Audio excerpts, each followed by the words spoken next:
Canva vient de tout changer et je ne dis pas ça pour exagérer. Je le dis parce que Canva l'a annoncé lors du Canva Create passé qui a eu lieu le jeudi 16 avril 2026 et je peux t'assurer que c'est clairement la plus grosse mise à jour de toute l'histoire de Canva. Dans cette vidéo, je te montre tout ce qui change vraiment pour toi. Je te partage des fonctionnalités vraiment utiles qui vont te faire gagner du temps et celles qui vont changer ta façon de créer. Reste jusqu'à la fin parce qu'il y a un truc sur les vidéos que la plupart des gens font complètement rater. La nouveauté la plus importante, je l'ai dit, c'est l'IA Canva 2.0. Et ce qui change tout, c'est que l'IA est maintenant directement dans l'éditeur. Tu n'as plus besoin de quitter ton design pour lui parler. Là, je suis dans mon design, ok? Je clique juste sur demander à Canva et Canva me propose directement quelques options.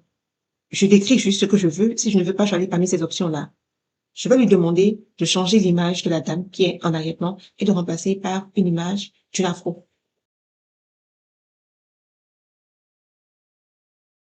Là, il me dit que l'image est un peu sombre. Voulez-vous que j'éclaircisse ou j'ajuste autre chose? Je vais dire éclaircir l'image.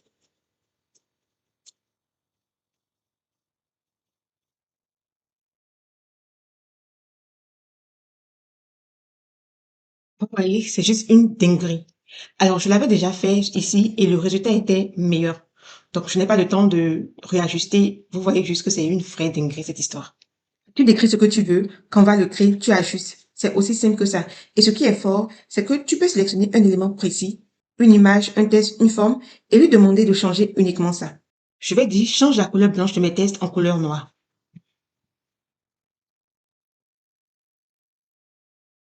En un clic, il le fait et vous voyez que c'était pas seulement le test qui a été sélectionné, c'est tous les tests qu'il a changé. En plus du design conversationnel qu'on vient de voir, l'IA Canva 2.0 ajoute 4 nouveaux super pouvoirs. Un, ce sont les connecteurs. Tu peux connecter ton compte Google Drive, Gmail, Google Calendar, Notion, Slack directement dans Canva et tes données réelles qui viennent de cette application-là arrivent directement dans ton design sur Canva. Le point 2, c'est la mémoire.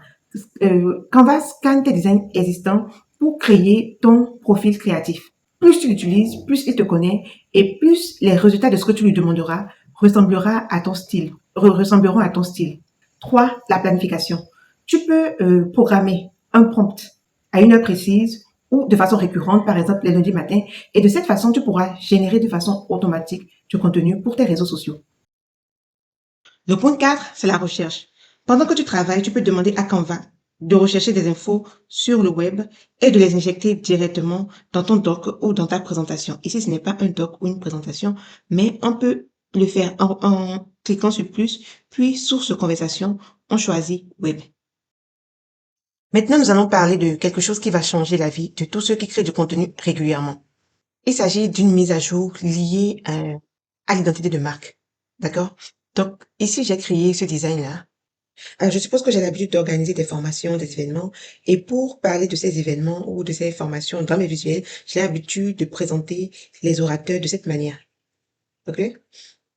Donc, j'ai créé un truc rapidement comme ça. Je clique sur ça. Je clique sur les 3 points. Et je clique sur créer un composant. Donc, ça m'a donné, en fait, de façon automatique, en fonction de ce que vous avez, de ce sur quoi vous avez cliqué, l'IA essaie d'interpréter et pour donner le nom, 4 profils. Je vais rajouter test parce que après je vais supprimer. Et je clique sur enregistrer dans l'identité visuelle. D'accord? Je choisis l'identité visuelle. C'est Aquazone que j'ai là. Donc je choisis Aquazone. C'est quelle catégorie de ressources? Est-ce un logo? Euh, je vais mettre ça dans photo. Maintenant, je duplique ce composant-là. Je vais réduire un peu.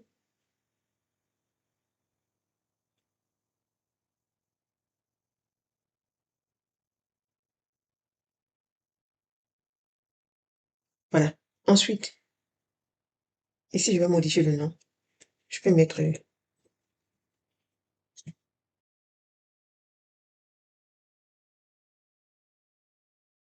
je remplace les photos.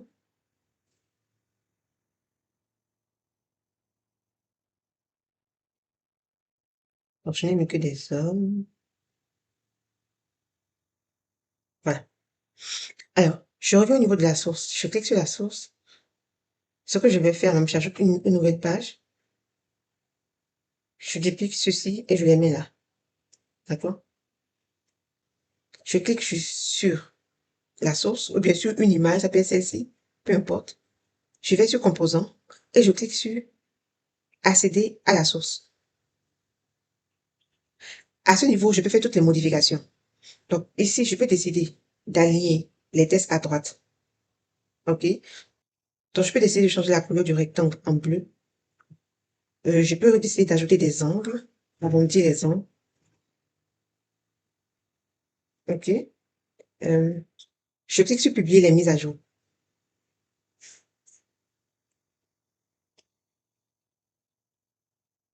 Donc le truc magique, c'est quoi? Quand on modifie le composant source, il se met à jour automatiquement dans tous les autres designs et plus besoin de refaire le tout manuellement. Donc quand je reviens ici, tout ce que j'ai à faire, OK? Quand je clique même sur l'élément, il me propose la mise à jour. Donc, je clique et il me demande, est-ce que je veux juste mettre à jour cet élément ou est-ce que je veux mettre à jour tous les éléments? Je clique sur mettre à jour toutes les instances. Et automatiquement, tout est mis à jour. Tous mes designs existants sont mis à jour. Vous voyez que c'est juste magnifique, magique. Alors, la deuxième nouveauté au niveau de l'identité visuelle du kit de marque, en fait, c'est le kit de marque personnel. Ça concerne ceux qui utilisent Canva en équipe ou bien Canva entreprise. Donc, si tu travailles dans une équipe, tu peux avoir ton propre kit aligné sur la charte graphique globale de l'équipe ou de l'entreprise pour laquelle tu travailles, mais avec tes propres variantes de couleurs et de police que tu peux ajouter. Et enfin, nous avons les thèmes de couleurs. Ici, c'est simple. Tu vas dans marque, OK? Tu vas dans couleur et tu cliques sur générer un thème de couleur. En fait, ça consiste à quoi? Ça consiste à définir une combinaison précise, fond, élément, texte principal, texte secondaire, et qu'on va l'appliquer en un clic à n'importe quel design ou template. Nous venons maintenant à la partie qui m'a le plus, qui est pour moi la mise à jour la plus importante et qui va le plus aider les créateurs de contenu. D'abord, ce sont les styles de sous-titres. On va prendre un format TikTok. Donc, il y a maintenant une bibliothèque bien plus grande, accessible directement depuis la barre flottante et surtout, les sous-titres fonctionnent enfin sur les fichiers audio. Je clique sur enregistrement. Hello, je teste les nouvelles fonctionnalités de l'IA Canva 2.0. Alors, si je veux, bien sûr, je peux améliorer la voix. Oh, j'aurais dû vous faire écouter avant d'améliorer la voix. Mais c'est pas grave. Je clique sur sous-titres et j'ai plusieurs styles de sous-titres. D'accord? Classique et puis pixel. Ok, moi je vais sur classique.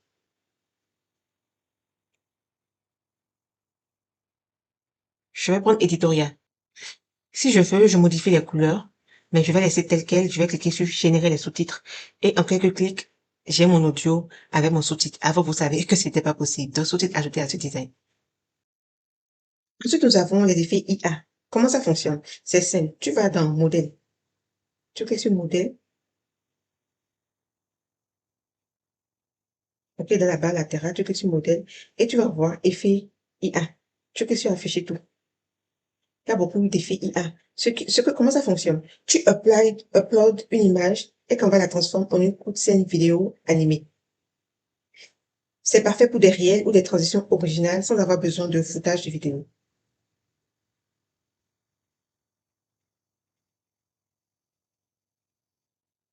Je prends celle-ci, je clique sur ajouter une image et je choisis cette image. Je clique sur créer avec l'IA. Je patiente. C'est écrit ici que cela peut prendre quelques minutes, donc soyez patient.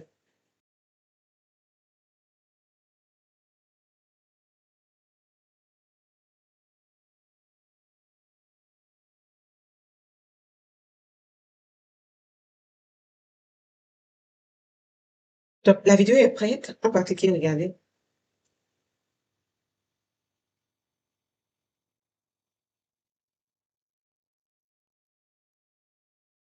Donc, si ça vous intéresse, vous cliquez sur télécharger. Moi, en fait, ça ne m'intéresse pas. C'était juste pour vous montrer de quoi est-ce qu'ils sont capables. Là, ça n'a pas bien pris. Je sais pas pourquoi, parce que c'était pas la même chose, en fait.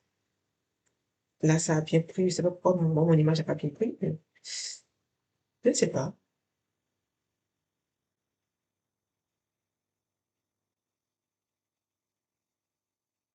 La fumée était censée me couvrir entièrement, mais si, ok, si ça ne vous plaît pas, comme pour moi, vous cliquez sur générer un nouveau. Avant de finir, je te présente quelques petites fonctionnalités qui semblent anodines, mais qui vont vraiment simplifier ton quotidien. Par exemple, le mode all-in.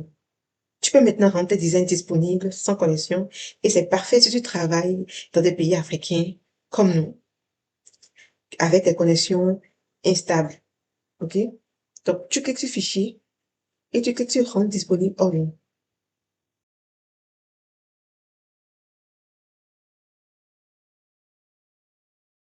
Donc, voilà, le design a été rendu disponible hors ligne. Ils disent, on clique sur recharger pour continuer. Maintenant, pour pouvoir utiliser le design hors ligne, c'est simple. Vous allez sur la page d'accueil et vous allez maintenant dans projet.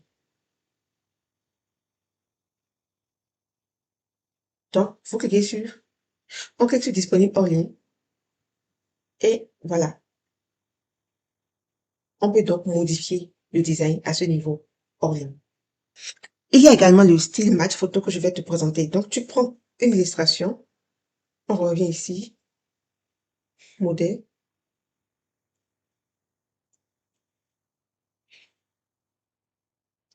Tu prends une illustration que tu aimes et tu l'appliques à une photo pour qu'elle adopte le même style graphique.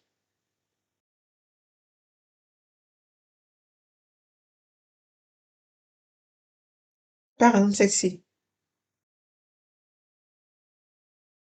Donc, si j'ajoute ceci, OK, à ma photo.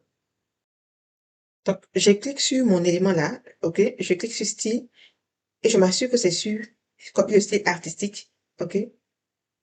Je viens maintenant et je clique sur mon image.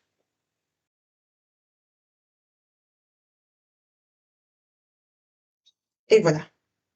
Alors, il va falloir que ce soit une image isolée ou si elle n'est pas isolée, comme la mienne, j'ai dû la détacher de l'arrière-plan. Donc, vous voyez que Canva Pro est vraiment nécessaire pour pouvoir utiliser beaucoup de ces fonctionnalités-là. Je vais maintenant terminer avec les effets sur les formes et les cadres. Emporter, lueur, glitch. Tu sais que ces effets n'étaient disponibles que sur les images et les tests. Maintenant, ils s'appliquent aussi sur les formes et les grilles. Donc, on va dans éléments, toujours.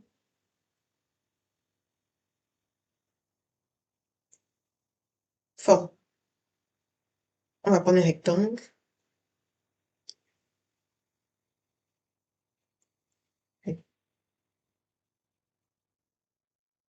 OK, le rectangle, c'est déjà ajouté.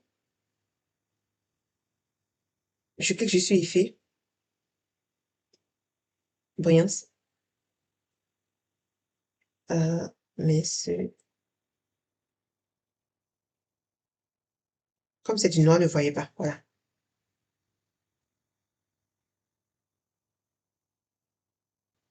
Alors, avant de terminer pour de vrai les présentations des dernières fonctionnalités, il y a une fonctionnalité que j'oubliais, c'est l'impression. Donc, avant, pour pouvoir imprimer, si vous avez une imprimante chez vous ou au bureau, il fallait d'abord télécharger sur votre ordinateur et l'envoyer maintenant sur votre imprimante. Maintenant, vous pouvez le faire directement à partir de Canva. Vous cliquez sur Fichier et vous cliquez sur Impression. Donc, automatiquement, ouais, et vous cliquez sur Imprimer. Voilà, tu as maintenant un tout complet des plus grosses mises à jour de Canva en 2026. Ce n'est pas seulement une mise à jour, c'est une transformation de l'outil. Pour activer Canva AI ou IA Canva 2.0, dès maintenant, tape dans la barre de recherche de la page d'accueil Activate Superpowers. Les 1 million premiers utilisateurs ont un accès gratuit complet pendant 7 jours. Alors, dis-moi dans les commentaires quelle est la fonctionnalité qui t'a le plus surpris. Si cette vidéo t'a été utile, like et abonne-toi. Ça m'aide vraiment à continuer de t'apporter ce genre de contenu. Alors, à très vite.